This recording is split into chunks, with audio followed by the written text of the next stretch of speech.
studied classical guitar and composition and played all kinds of music before I discovered my own way, so to say. So, what inspired you to start doing music? To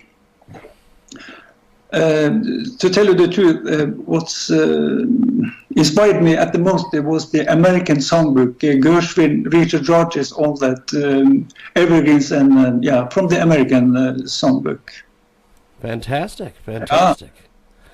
Now, tell us about some of your influences and musical heroes. Ooh, the first hero was,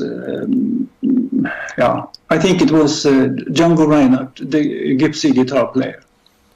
Fantastic.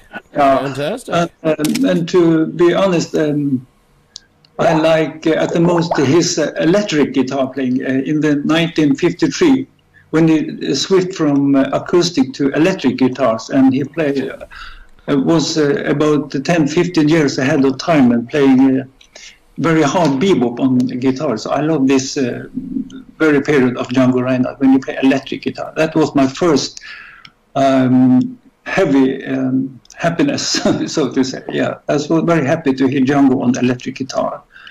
Man, amazing stuff. So what drew you to the electric guitar?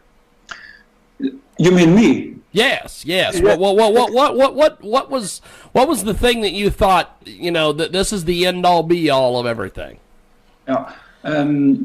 First, I started on my mother's nylon strings guitar, and I played some old folk tunes like London Derriere and so on. And when I was about 15 years old, they gave me my first Hofner electric guitar, and I started playing with my uncle on wedding and Christmas party and so on.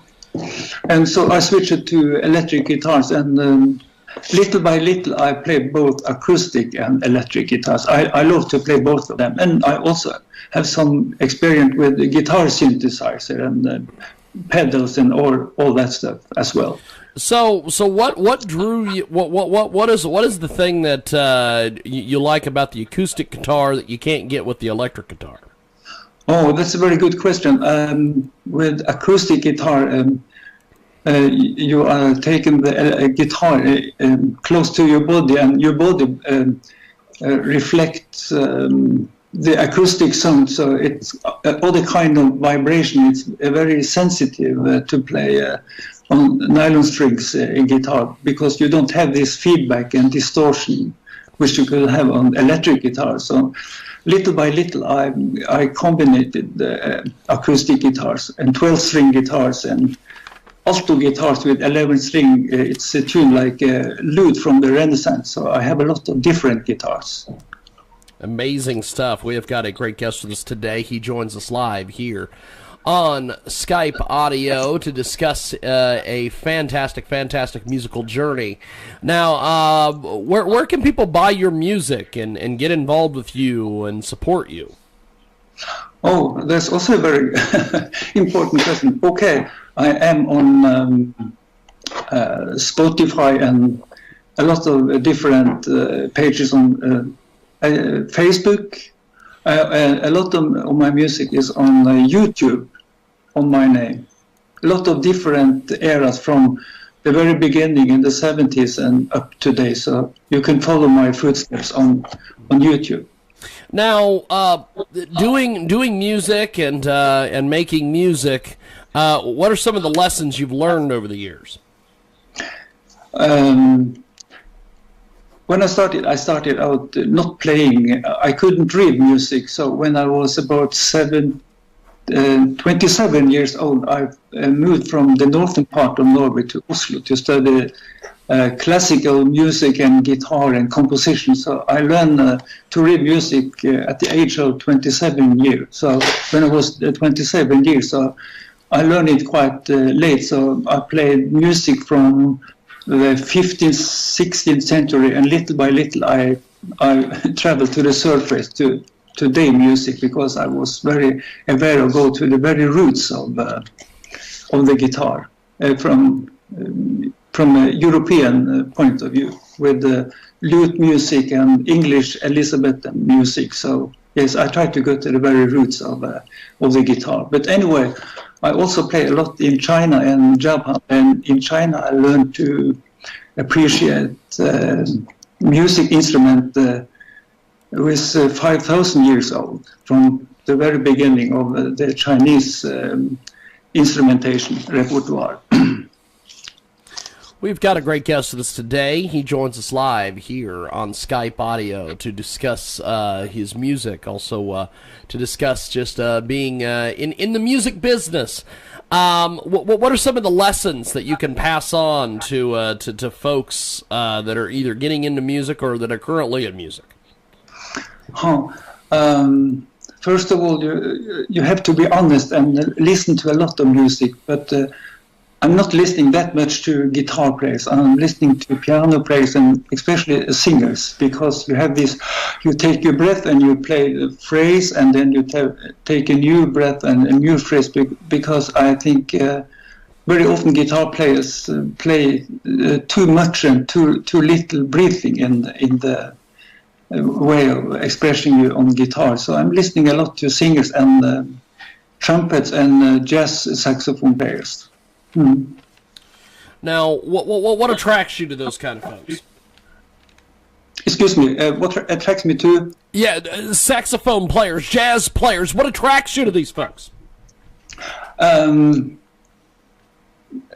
choice of notes, and I'm especially fond of baritone sax and alto saxophone players like Charlie Parker and all that, all kind of saxophone players, because they use other building of the phrase and other intervals when they are playing, if you compare to guitar players.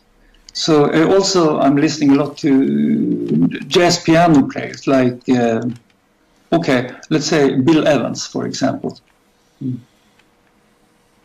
We have got a great guest with us today. He joins us live here on Skype. And so talk to me about social media. How can people find you on social media and all this? Yes, I'm very glad if I have, because 2, 3, 4 years ago, I have a lot of students. We played jazz music and hip hop, and little by little I have a lot of messaging from my old students, and now and then it's I have some message from people in the United States playing jazz, singers, guitar players, and yeah. So I'm in contact with people from, of course, from the northern part of Europe, and some years ago I played a lot of concerts in Russia. At least twice a year I got to Russia and played a lot of concert and festival in Russia and Russian television, because they have very good musicians in Russia. And I'm also very fond of painting art. I go to a lot of gallery and see painting art, because I prefer to go to a good exhibition of painting arts comparing to a bad concert. We have got a great guest with us today. He joins us live from Norway here on Skype. And so talk to me about the music scene over there in your country. Yeah, if you compare to other countries, we have a mixture of everything. We have, of course, we have the music conservatory, and we have symphony orchestra, and a lot of people are playing jazz. I think the interest for improvisation music and jazz is increasing in Norway. If you compare to Europe, I don't know exactly how it is in the United States, but in the northern part of Europe, a lot of people are studying improvisation music and so-called jazz music. So we have a different approach to music, and of course folk music as well from the fjord in Norway. So we take care of the tradition as well, and modern music. Fantastic, fantastic. Well, before we let you go, how do people get your music and get in touch with you and all this?